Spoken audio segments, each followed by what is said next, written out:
había optado también, como yo, por esta vida de pescador. Entonces llega un día, una mañana, y me dice: Rubén, quiero que tú me pintes un retrato, se lo quiero mandar a mi mujer porque yo me voy a matar. Entonces yo alerté a todas las ranchas de ahí de la isla y le dije: mire, el tío Juan tiene esta idea, así que no tenemos que dejarlo solo, así que todas las noches en la rancha partíamos para allá con guitarra, con pila, a alegrarle la vida, pues, hasta que lo sacamos adelante. Mira, hoy día tenemos un ministerio de las culturas y de las artes y el patrimonio. Ese ministerio debe estar preocupado de eso. Debe tener en su parte importante, ya sea a nivel de patrimonio, a nivel artístico, levantando la información. O sea, si a nosotros nos cuesta tanto llegar a Santiago, ¿por qué no hay una forma de un espacio en Santiago donde podamos exponer y todo eso? Porque aquí se hace gestión y se hace centralismo. Porque cuando se hace una convocatoria, lo primero que es: vamos a traer a Juan de Santiago. Y a mí a Santiago nunca nadie me ha invitado. Honestamente, no me agrada en lo que se transformó el Fondar. Porque el Fondar era una ayuda para los artistas y hoy día es una complicación. Hoy día es impracticable que un artista, si no contrata a un ingeniero comercial, si no contrata a un contador, elaborar un proyecto. A mí me gustó el arte justamente porque yo me arranqué de la burocracia. Entonces, y me van a poner la burocracia encima. ¿De qué estamos hablando? Esto no nos sirve a nosotros. De toda la reflexión y todo lo que he hecho a través de mi obra, de mis series que he hecho, me quedo con una cosa que ya es como el último intento de todo esto, es solamente el amor. ¿El amor? Es el único elemento que nos puede salvar desde la perspectiva política, religiosa, espiritual, de todo. Hoy día, al menos para mí, que me queda poco tiempo de vida, digamos, de donde más puedo aportar es entregar esto, entregar vida, entregar amor, entregar esta poesía que yo intento y regalar eso. Ese es un acto de amor. Agrupación Social y Cultural, Revista Revelarte. Presenta.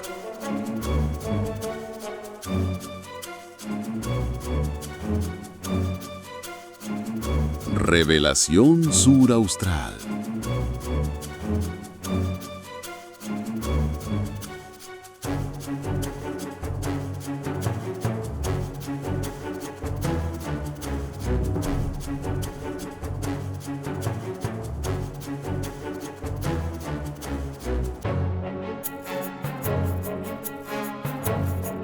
Hola, hola amigos y amigas de Puerto Montt, de la región de los lagos. Estamos acá en Valle Volcanes, en la casa de nuestro querido y reconocido Rubén Schneider, pintor de nuestro territorio, y venimos a su casa a conocerlo, a compartir con él en lo que hemos denominado la revelación cultural del sur austral de Chile. Este proyecto consiste en relevar a figuras del ámbito cultural y artístico de Puerto Montt y de alrededores, y para eso estamos acá. Vamos a tocar el timbre. ¡Aló! ¡Aló! Vamos a realizar una visita durante esta mañana de sol otoñal de este. Vamos entonces. Adelante. Hola, hola, ¿cómo estás, estimado Rubén? Hola, amigo. Aquí estamos para visitarte. Queremos compartir contigo durante esta mañana para conocer al personaje, a este pintor reconocido en nuestro ámbito local, y queremos compartir, saber de tu obra, de tu historia personal.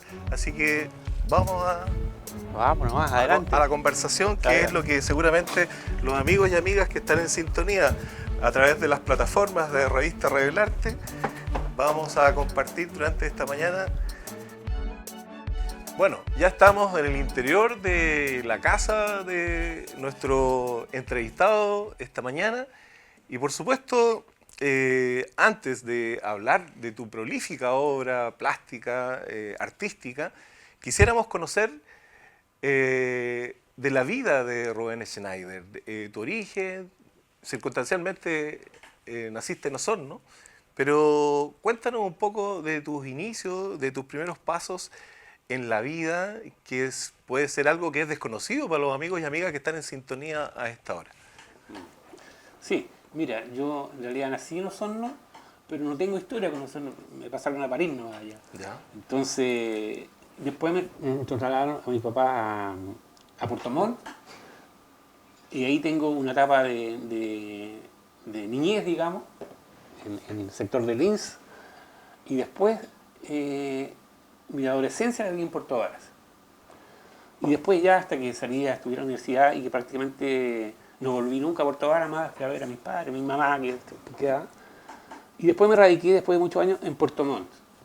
Sí, pero antes de pasar a tu radicación acá en Puerto Montt, de tu niñez, infancia, tanto en Puerto Montt como en Puerto Varas, tú te vas a estudiar a Arica, y te vas al otro extremo del territorio. ¿Y qué significa para un nacido y criado en el sur austral de Chile saltar al otro extremo del país, específicamente en el norte, con todo lo que eso significa? Claro.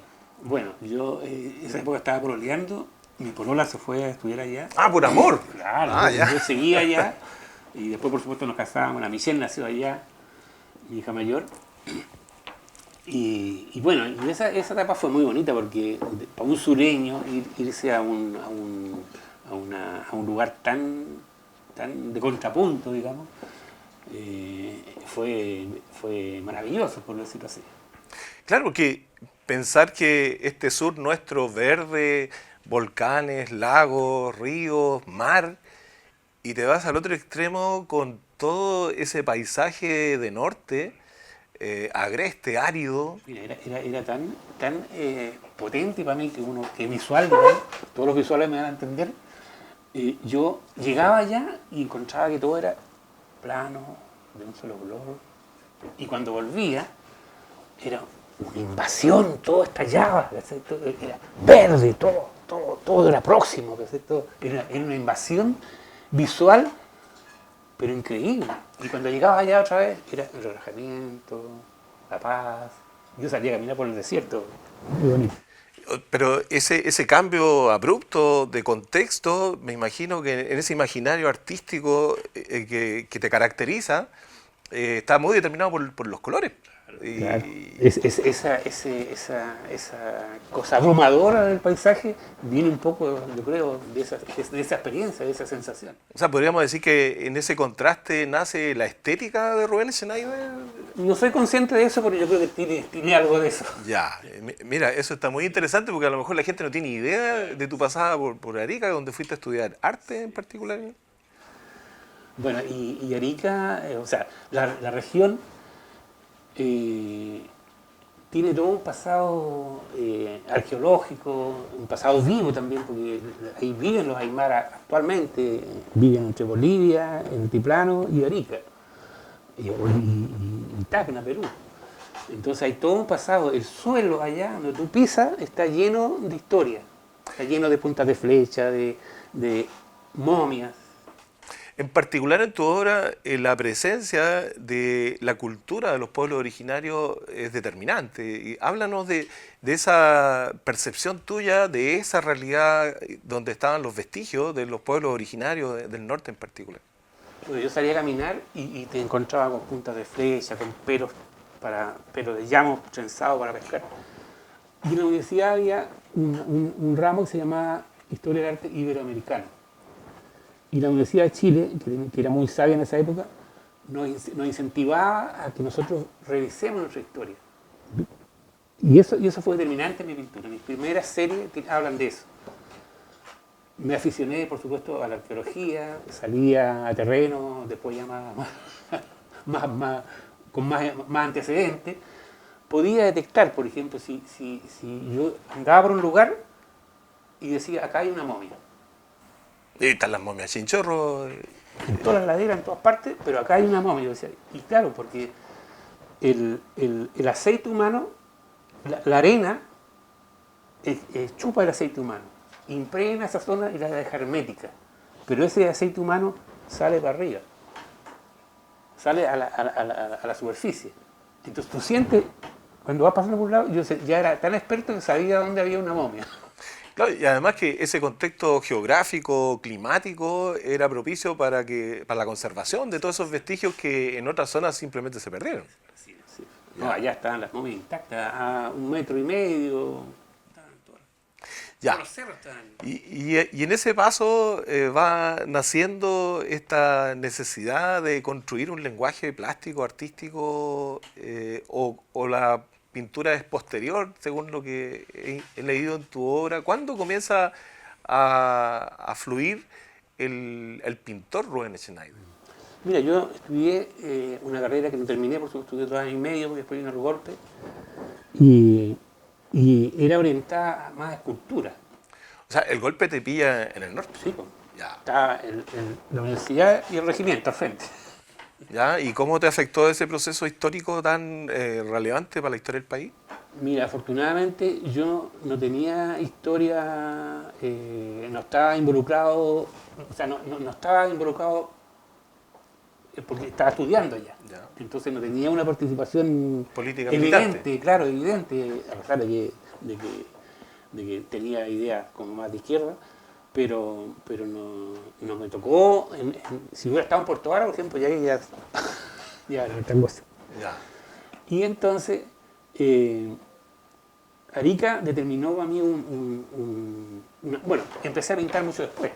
Como te digo, era más escultura lo que yo estudié ahí. Tenía base académica de ramos de expresión gráfica, de plástico. O sea, y todo. antes del pintor teníamos un escultor en tu creación. O sea, de hecho, cuando empecé a pintar, todo lo hacía de forma tridimensional, porque tenía la concepción espacial, ¿cachai? Entonces veía una cosa y la veía espacialmente. Entonces, todas mis primeras pinturas eran verdaderas esculturas, yo pintaba esculturas. Después me empecé a entender que la pintura es un plano, bidimensional. O sea, quiere decir entonces que en tu paso por allá era la escultura lo que te ocupaba y el pintor nace acá al regresar al sur. Acá, sí. Ya. El 78, por ahí. Y ese vuelco y ese quiebre de la escultura a la pintura, ¿cómo lo explicas tú de alguna manera para que los amigos que están en sintonía... Es que en esa época era, primero que nada, tener un taller de escultura era carísimo. Los materiales eran muy escasos para encontrar piedras o troncos, bueno. Entonces era casi impracticable para un cabro joven de 20 años, 21 años, hacer escultura, porque no tenía ni cómo armar un taller ni vender una escultura. Entonces de repente con un amigo me regala 3 colores, que eran colores súper pencas, así era un amarillo. ¿Óleo, acrílico? Óleo. Óleo. Y yo llegué a la casa en una tablilla así y pinté un rostro. Y dije yo aquí, sí puedo hacerlo. Ahí nace el pintor, ¿ya? Estamos hablando de Con 3 colores. ¿En qué año aproximadamente? 78 por ahí yo creo. Sí. 78, ya. Así que me atreví, compré colores, empecé a pintar y no paré nunca más, pues ya al año ya estaba pagando una exposición. Pero lo que nos contaste off the record en la previa, ¿este oficio de pescador es anterior a la pintura o posterior? No, estando de pescador. Ya. Ya, incluso... te voy a Que lo contar- asumiste como un oficio, de Sí. vivir de la pesca, cosa que a lo mejor los amigos no tienen ni idea, que Rubén Schneider fue pescador durante 2 años, pescador artesanal. Pescador artesanal. Te voy a contar una anécdota, pues unir pescador artesanal y pintura. Yo andaba con mis cosas de pintura. Y un día se me acerca un viejito que le decíamos el tío Juan, que tocaba guitarra, un par de boleros, así, muy, muy amoroso. Y vimos que este viejito se fue, ¿cómo le dijera? Envejeciendo. Se puso amarillo, los bigotes con la barba, todo rengueado. Y en poco tiempo empezó a irse para abajo. Y él había tenido algunos problemas con la justicia antes, qué sé yo. Entonces, había optado también, como yo, por esta vida de pescador. Entonces llega un día, una mañana, y me dice: Rubén, quiero que tú me pintes un retrato, se lo quiero mandar a mi mujer, porque yo me voy a matar. Ya. Entonces yo alerté a todas las ranchas de ahí de la isla, y le dije: mira, el tío Juan tiene esta idea, así que no tenemos que dejarlo solo, así que todas las noches en la rancha partíamos para allá con guitarra, con pila, a alegrarle la vida, pues, hasta que lo sacamos adelante. Y por supuesto, cada vez que me decía: venga, para que me pinte el retrato, yo le decía: no, pero hoy día no puedo porque tengo que hacer una cosa. Nunca le hice el retrato. Ya.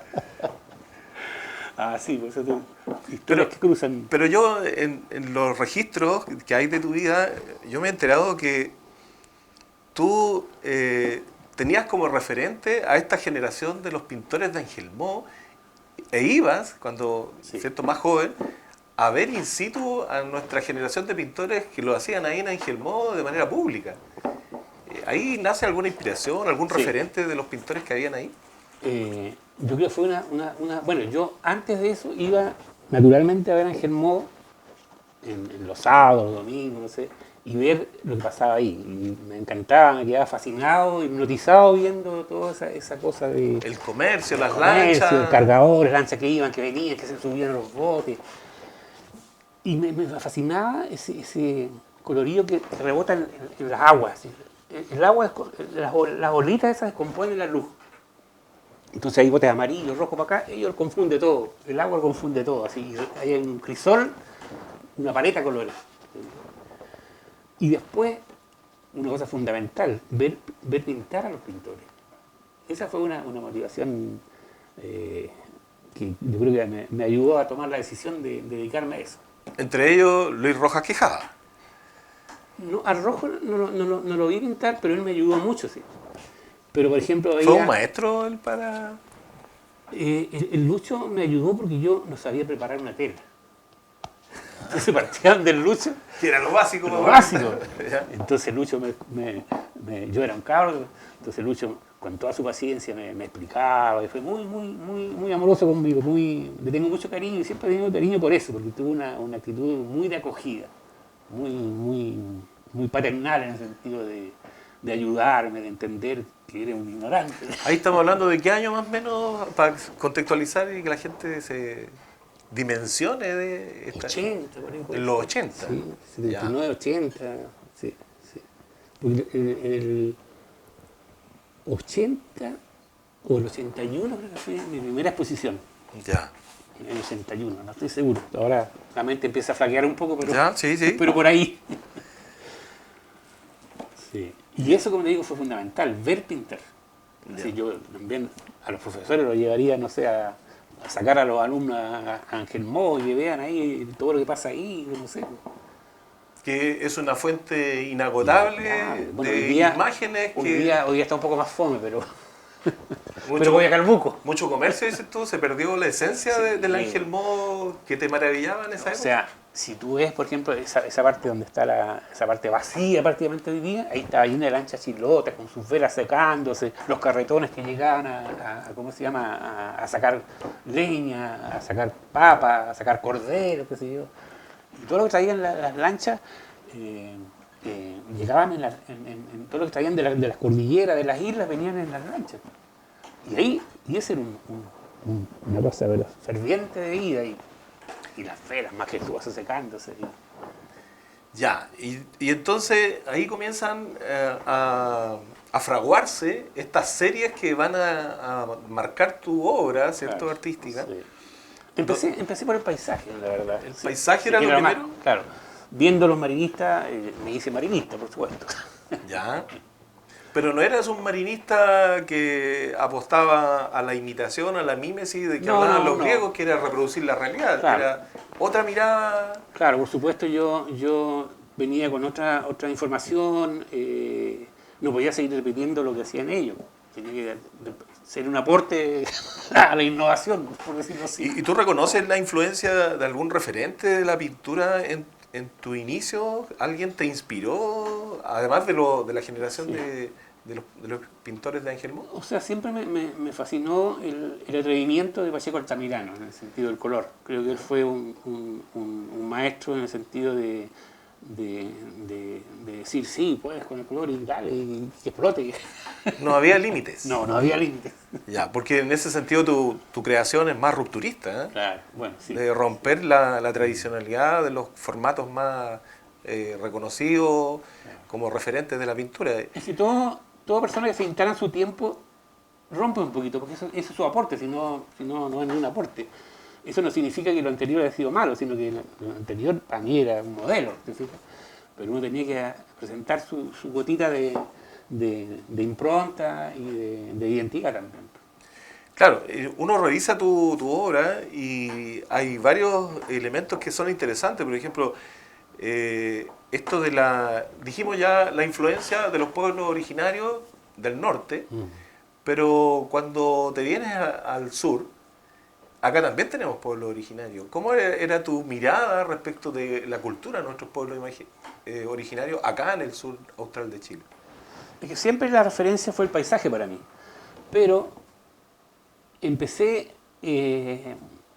por la influencia de Aureliano Arica, empecé, cuando empecé a hacer series, empecé a tocar el tema étnico.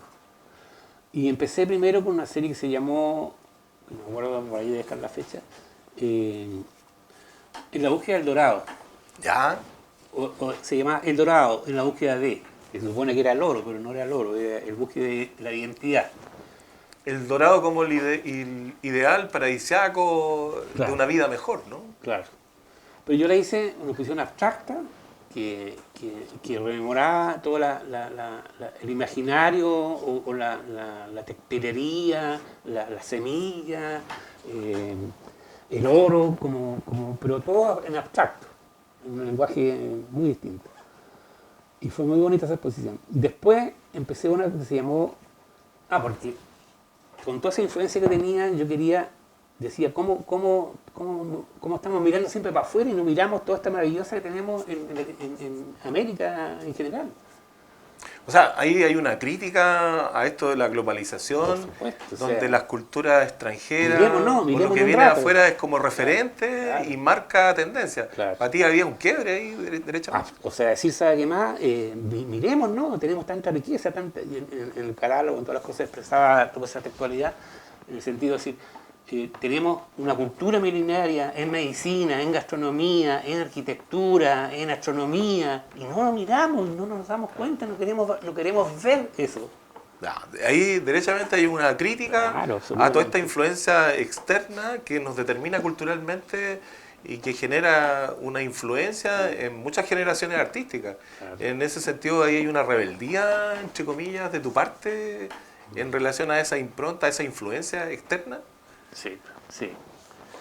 Y después, bueno, hice otra que se llamaba Fusión Étnica, que también era lo mismo. Después, como abarqué muchas culturas, todas las culturas preamericanas, dije voy a concentrarme en una sola cultura, y era en los Selknam.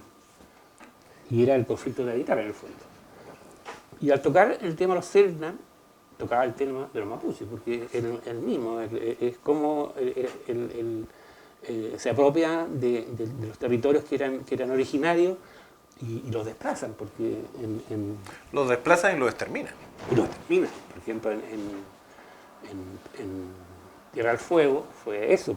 Entonces, tomé ese tema y por consiguiente tomo el tema del conflicto de Aditar, que es lo mismo que le estaba pasando al pueblo mapuche, que le ha pasado siempre. Entonces, pero cuando tú lo tomas desde el lado de los Selknam, no es tan como dijera, hay más gente que se abre al tema. Se sensibiliza. Porque es un poquito más como ajeno, es como de allá, ¿te fijas? Entonces, es capaz de entender más que cuando habla del tema mapuche, hay una cosa ideológica al tiro ahí, ¿te fijas? Entonces, mi perspectiva siempre ha sido humanista. Yo quiero llegar a entender y que se entienda que hay una cosa que podemos sanar, que podemos subsanar, mejorar, entender, reflexionar. O sea, no solamente esta mirada crítica del trauma, porque derechamente en el exterminio hay un trauma, ¿cierto? Sí. Para ti hay una mirada esperanzadora, una mirada de pensar, de generar una realidad de reparación o de volver a comenzar, de una mirada optimista respecto del futuro. Es que toda pintura es optimista. Si tú ves, los colores son optimistas, tanto sea en el paisaje como en las cosas temáticas, siempre hay, por eso digo yo que es una perspectiva humanista, porque quiero entregar primero comprensión de la realidad y segundo humanidad, o sea, decir, ¿cómo arreglamos esto? Esto es nuestro. ¿Y cómo lo hace el artista para habitar este territorio determinado por la lluvia, los días nublados, que son 10 meses del año, y donde los colores son opacos, oscuros. Ferrada, el colega Sí. profesor Ferrada, académico de la Universidad de los Lagos, define tu obra como la furia en tu pintura. ¿Cómo logras salirte de esta impronta sureña determinada por la opacidad, por los días nublados, la falta de sol? ¿Cómo superas este determinismo del medio en este natural que nos determina como cultura sureña acá en el... Mira, yo hace muchos años hice una ruptura con la pintura que estaba haciendo, que fue al inicio, digamos, y que fue intentar que mi pintura sea lo más intuitiva posible. Que si bien es cierto hay un proceso racional, pero que lo que sale, que provoca de una elaboración, de una síntesis y del instinto. Por eso que ahí está la furia, porque las cosas no salen. Hay un proceso intelectual primero, pero cuando sale con furia. No una furia negativa, sino una fuerza, una cosa ígnea, como hablaba Julio siempre. ¿Podríamos decir una inspiración instintiva? Es la forma, porque, por ejemplo, yo en general pinto en la mañana. ¿Por qué? Porque en la mañana tenemos mucho más estamos más lúcidos, estamos más conectados con lo intuitivo. En la tarde nos aletargamos, meditamos más. En la mañana somos puro instinto, estamos despiertos totalmente. ¿Verdad? Y pinto en ese momento, porque en ese momento, solamente en ese momento puedo hacer esas cosas. O sea, tu oficio lo desarrollas principalmente en las mañanas, sí. está la inspiración de Rubén Schneider. Y eso yo creo que es muy interesante. No sé si la gente sabrá cuando ve una pintura tuya que estos procesos creativos se dan durante las mañanas, Claro. con todo lo que significa el amanecer, con su colorido y sus matices que el paisaje nos regala, ¿cierto? Y generalmente yo casi nunca dibujo antes de hacer un trabajo, sino que tengo una estructura de paisaje, pero no hay nada premeditado, ¿entiendes? Todo van haciendo en el momento. Empiezo a tirar líneas, manchas, y empiezan a aparecer las cosas.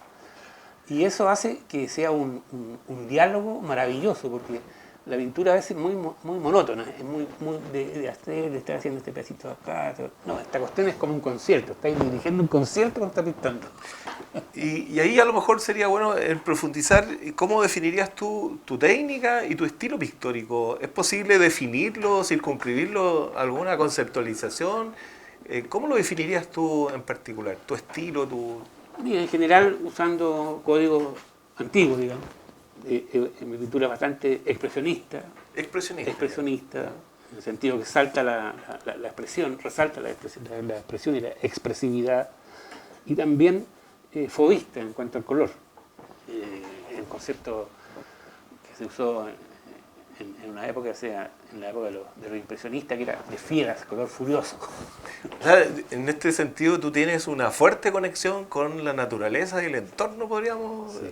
¿cierto? ¿Está marcado eso en toda Claro. tu obra? O sea, uno va descubriendo los códigos. Por ejemplo, cuando me paré en la roca de Metri, por ejemplo, y empecé a mirar y primero se imaginaban como ballenas varadas, ¿sí?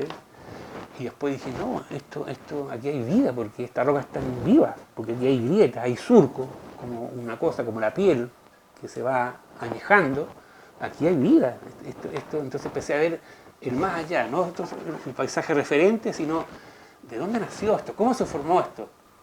Estamos hablando del origen y Origen, la o sea, cosmovisión de... La fuerza, ¿te imaginas tú en ese momento si hubiera estado un dinosaurio mirando esta cuestión así diciendo, cómo esta cuestión emergió así desde la tierra y salió desde el fondo y se levantó? Esta tremenda cordillera se levantó del choque de las placas. Y la Entonces, erupción de los volcanes claro, que entonces, modificaron el territorio, los terremotos, los sismos. Exacto, entonces hice ese paralelismo entre la temporalidad del hombre, que es inmediata, que no sé, son décadas, y la temporada de la tierra, esa piel de la roca, son millones de años. Mi piel son décadas. El arrugado de mi piel son décadas. Las rocas se arrugaron y se formaron y están ahí por millones de años. Entonces la temporalidad del paisaje es muy distinta que la temporalidad del hombre. El hombre es una hormiga que pasa, ¿no? Si tuviéramos que llevarlo a la expresión artística, ¿cómo te gustaría que en 20, en 30 décadas, cuando pase el tiempo, cómo te gustaría que se recuerde la obra de Rubén Schneider? ¿Qué en particular crees tú que es lo valioso de tu obra en particular? Honestamente, no tengo esa pretensión. ¿No quieres ser reconocido y recordado? No tengo esa pretensión, porque cuando yo me pongo a pensar en eso, uno se complica, weón. ¿Qué va a pasar con mi trabajo? ¿Qué si tú ya lo pintaste, ya lo hiciste, ya tu energía ya la pusiste, ya qué te voy a preguntar a ver qué pasar? Es tan incierto, porque pues, pensémonos en el sentido de lo que tú dices. Aquí no hay museo. No hay museo. Diego del Arte. Por lo tanto, sería. mi obra se esparce por el campo y desaparece. Aquí no hay museo que diga, vamos a tener 15 obras de Rubén Schneider representativas de su tiempo y que las futuras generaciones las puedan ver. Eso no pasa aquí. No hay crítica, hay muy poca legado en cuanto a información, a que las universidades estudien los pintores o los guarden en sus memorias. Ya, nuevamente, ahí derechamente hay una crítica al Estado de Chile, a la institucionalidad, que no hacen lo necesario para preservar y poner en valor la obra de nuestros creadores, nuestros artistas en el territorio. Es una crítica abierta a la institucionalidad, al Estado de Chile, que va más allá de los gobiernos de turno, es hacia el Estado de Chile que no se hace cargo de estos temas. Absolutamente, y más en regiones, porque si tú ves en Santiago, que es Chile, Santiago es una provincia, pero ahí pasan cosas, hay museos que guardan ahorita en los museos y hay un poquito de historia, quiénes fueron, pero hacia allá, hacia el norte, hacia el sur, no hay nada. Sí, pero ahí también tenemos una oportunidad. Lo que no hacen los museos como espacios físicos, hoy día, a través de la maravilla, de las redes sociales, de la tecnología, Hay muchas formas de levantar la hay información. otras formas de poder mantener esos registros y ponerlos en valor. Claro. Entonces ya no es excusa no tener los millones que se requieren para un museo, sino que hay una necesidad que el Estado se haga cargo de poder proyectar esta creación de nuestros cultores, de nuestros artistas, para que eso no se pierda. ¿Te preocupa que la producción artística de nuestros referentes en el territorio pasen al olvido? Sí, uno lo ve, por ejemplo, si tú ves que alguien quiere ver una obra de Manoli, en el museo, en Diego Rivera, hay una pequeña pinacoteca, puedes ver 1 o 2 cuadros de él, pero nada más. De Pacheco Altamirano, ¿cuántos cuadros de Pacheco Altamirano hay aquí para ver? No hay.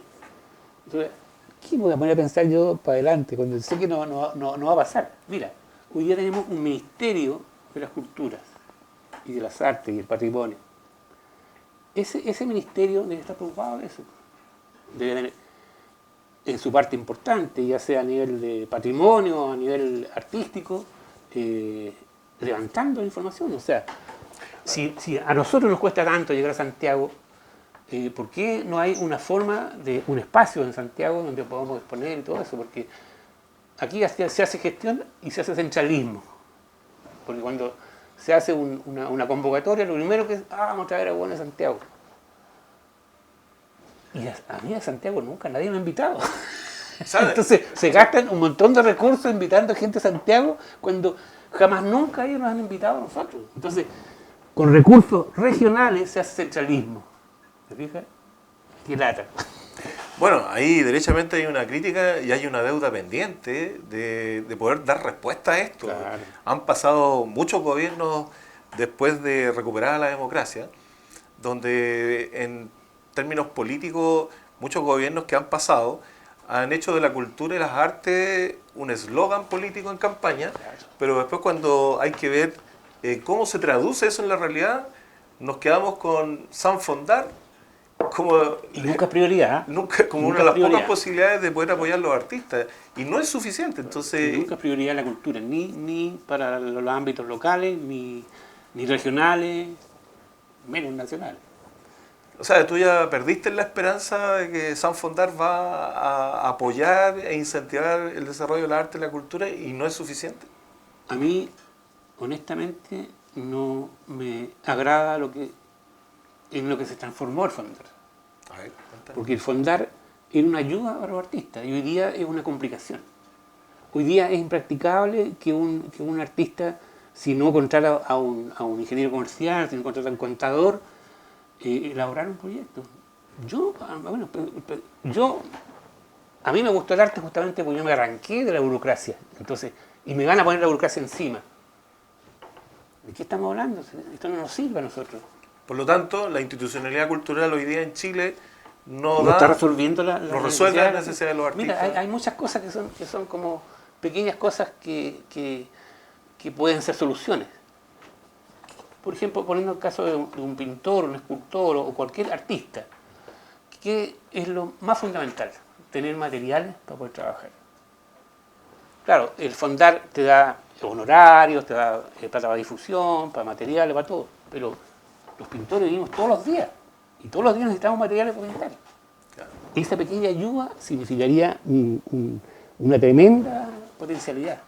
O sea, la crítica es que los artistas a crear, pero ¿a qué hora gestionan? Claro. ¿En qué momento del día dejas de crear, de desarrollar tu expresión artística para dedicarte a hacer gestión de proyectos?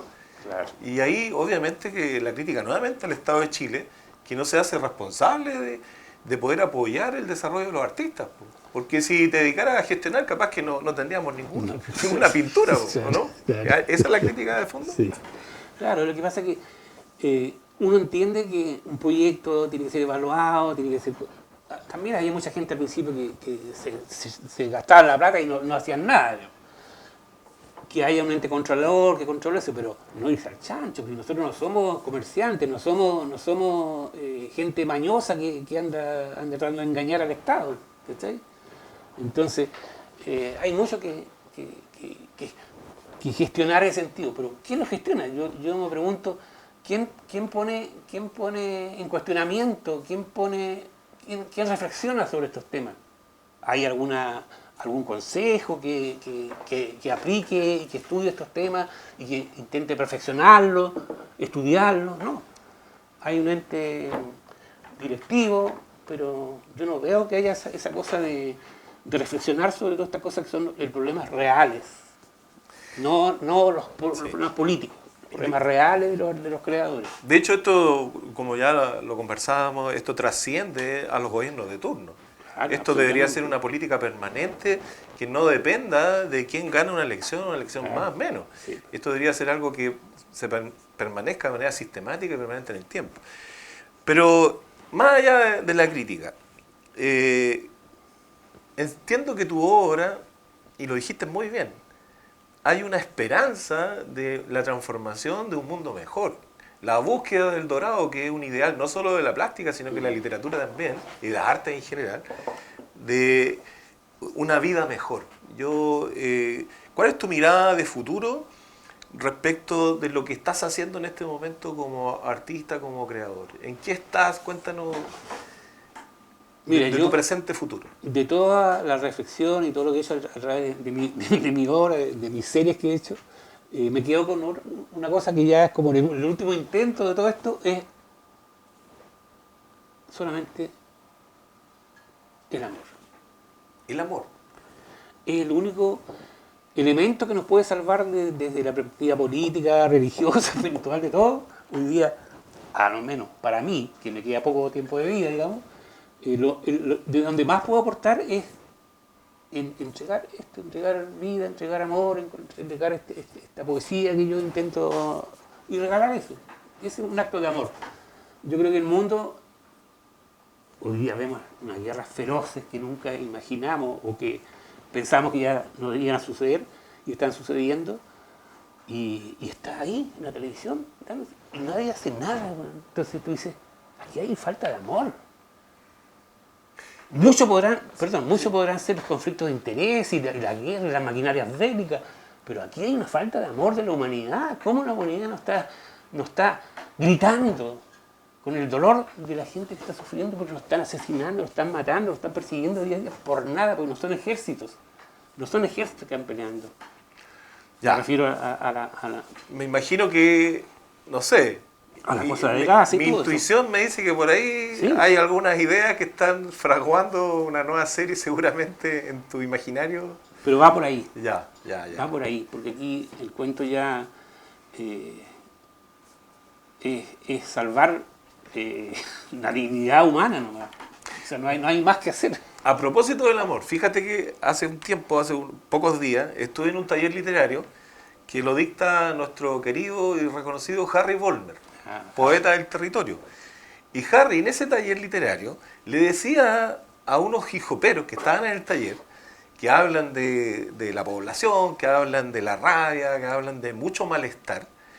Y Harry Vollmer le dijo a esos jóvenes hijoperos que eran parte de este taller literario que trataran de superar la rabia y la violencia y que cuando escribieran con amor. Mira tú, lo mismo que me estás planteando, que tiene que ver con tu creación, con lo que a lo mejor tú estás fraguando, que es relevar el amor. El Harry se lo decía a los jóvenes que están comenzando a escribir y escriben letras de hip hop con mucha rabia, Claro. y los invitaba a que escriban con amor.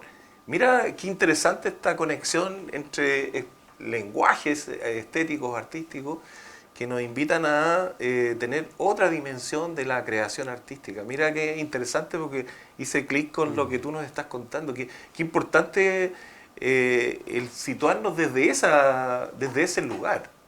Porque frente a la guerra y a las atrocidades del exterminio, como lo que estamos viendo en Palestina, precisamente creo que por ahí hay un mensaje muy potente con lo que tú nos estás contando. Yo creo que el artista es una antena que intenta sintonizar mejor, por decirlo así. Y cuando las energías, las vibraciones son tan negativas, yo creo que el único refugio que hay es el amor. O sea, no hay más, no hay racionalidad que soporte ningún discurso. Bueno, estamos ya llegando a la culminación de este espacio de conversación, de venir a visitar a Rubén Schneider a su casa galería, y te damos, ¿cierto?, la posibilidad, Rubén, que te comuniques con, ojalá, las nuevas generaciones que están en sintonía, que van a ver este programa, con los profesores, que son quienes desarrollan la sensibilidad artística en nuestros estudiantes, en el público en general, que va a ver este programa. Un mensaje final, te damos la palabra. Yo te agradezco primero que nada a ti, porque eres fundamental en cuanto a la difusión y en el acercamiento entre un artista que trabaja en su taller olvidado por ahí y la conexión con el público, con la gente que puede llegar y que pueda escuchar qué hace uno y cuáles son sus amores y sus fascinaciones y sus obsesiones. Así que te agradezco esa instancia y nada, ojalá que de esto salga una reflexión, sobre todo al mundo de la institucionalidad, que los artistas en realidad están olvidados, están muy olvidados y muy nosotros nos hemos acostumbrado a sobrevivir en el fondo, ¿cierto? Sin la institucionalidad, pero no debiera ser. La institucionalidad debería estar apoyando la gestión, difundiendo la gestión, exportándola. Los artistas deben ser embajadores en otras regiones, en otros países. No, esto no sucede. Entonces hay un vacío muy grande que hay que llenar. Así que yo apelo a eso. Llenemos ese vacío y relevemos a nuestros embajadores culturales y artistas. Ese sería mi mensaje final. Muy bien, saludamos entonces a todos que han estado en sintonía en esta revelación cultural del sur austral de Chile. Cuando decimos revelación es con V, porque ya no es la revelación de la rebeldía, sino que de dar a conocer, dar a luz. Revelación de Revista Revelarte, agrupación social y cultural que está en la búsqueda de poner en valor a nuestros tesoros vivos, que en esta oportunidad fue Rubén Schneider. Muchas gracias, será hasta una próxima oportunidad. Agrupación social y cultural, Revista Revelarte. Hemos presentado